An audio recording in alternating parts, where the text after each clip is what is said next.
Here we are at the mill at almost 4,000 meters above sea level, which is a lot. This is a restaurant in the middle of nowhere in the Andes of Peru, where you can find ingredients you've never seen before. Which for me is the restaurant of the future. Something unique that is happening in one specific location. Then you start to see all these different shapes like this, and then like this. For us, this is a potato, but this could be the real potato. This is a black mashua. Look like a purple carrots, but it's not. It's like horseradish, quite spicy, anise, as a natural dye.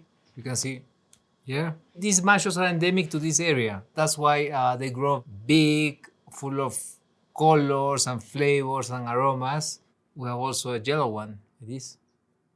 It's milder. Yeah, super good. What is the most interesting about mashuas is that they give us a sense of place. When I put this in a plate, it means that we are in Moray. These are ocas. And look at these beautiful colors. Yeah, if we compare an oca with a mashua, this is way milder, also softer, super, super good. And then we also use this in the kitchen. We have this kind of dough. It's a mix of salt, clay, called chaco clay. Some of the juices of the oca, that's why we have this color. It becomes this mixed to produce an interpretation of the Huatia.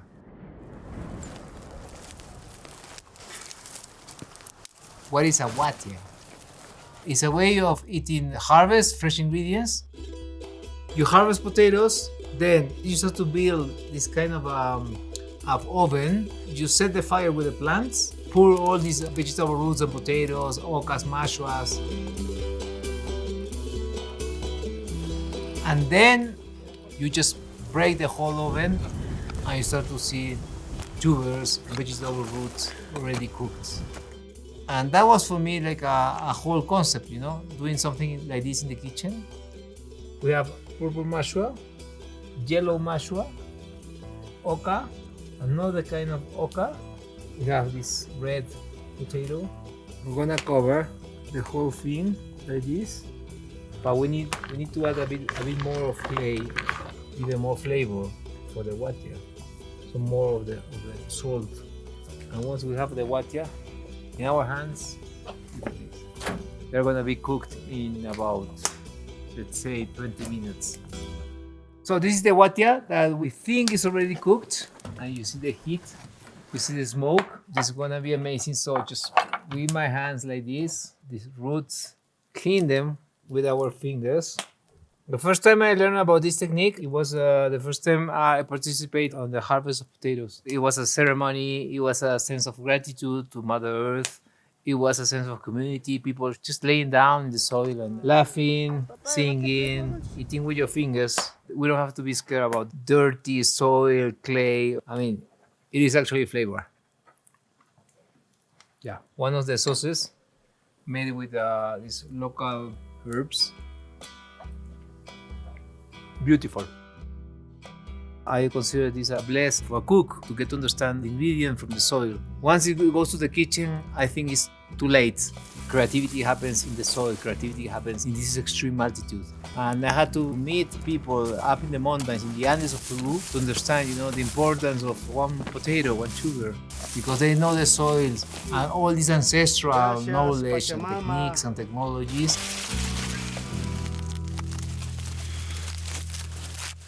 Our goal was to grow our own corn. It took us a while, you know, to develop this idea where we can work together with the farmer. Now we're sharing this into a 50-50 situation. They produce 50% of the farm for the homes, and the other 50 for the restaurants. Yeah.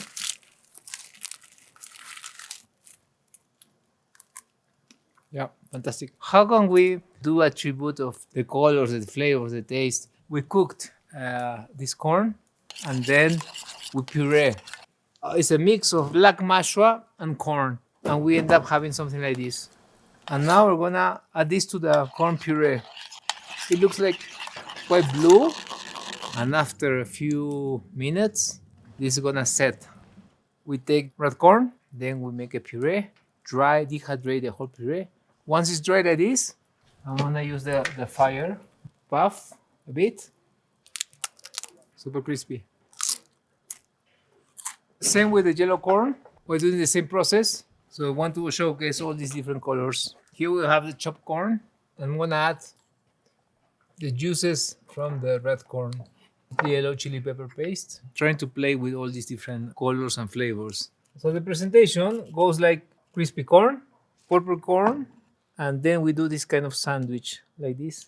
The kind of blue corn with red corn, yellow corn, dry corn like this, crispy, fresh corn. This is one course, which is part of the tasting menu, an immersion into the corn fields. So this is called kabuya. This is what we call the heart of the kabuya. That mainly surrounded by these plants. They are everywhere. This is one of the best examples of these amazing ancient techniques that are getting lost. They go to get this piece. If you see here, we have the part of the roots.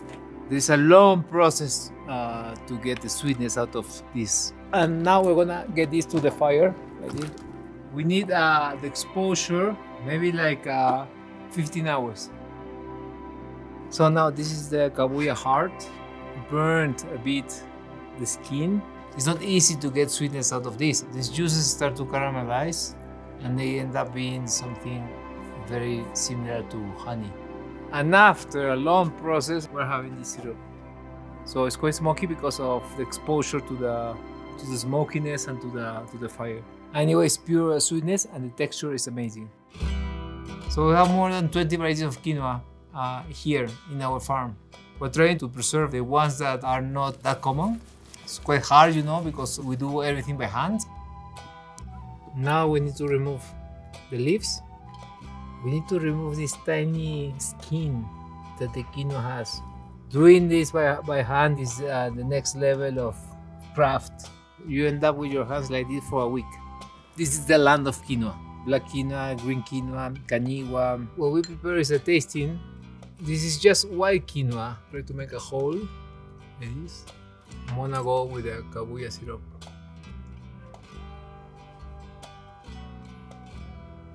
Cover with this red one and the yellow one, purple one, and now we're gonna add the green one, black quinoa, cañigua. Normally people think that quinoa is good for salads and so many other preparations, but we wanna put two things that grow together, the quinoa and the kabuya, and make a dessert. This is quite like a surprise for the guests. They don't know that there's this kabuya sweetness coming. This idea of becoming #1 restaurant in the world, I mean, it's fantastic, it's good for exposure, but that's not the purpose of what we do. Gastronomy is evolving. When you're here, you start to notice, you know, how important it is to maintain another sense of purpose in life when you cook. Think again about what's the meaning of fine dining. Maybe the future of the fine dining is here. For me, you know, returning to Peru has changed the way I see food now.